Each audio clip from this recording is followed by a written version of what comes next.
How to pair RF signal connection? First, remove the PVC transparent piece from the battery place and install battery.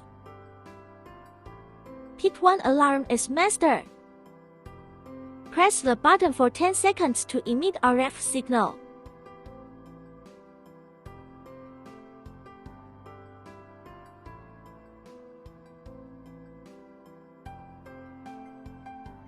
Red light will be shown. Pick another pairing alarm. Press the button twice. The red light will blink 3 times for the successful RF connection. Press the button, pairing finish.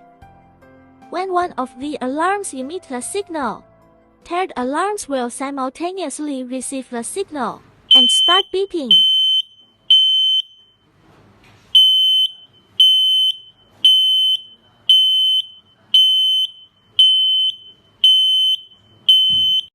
Pode. Ah, já tem,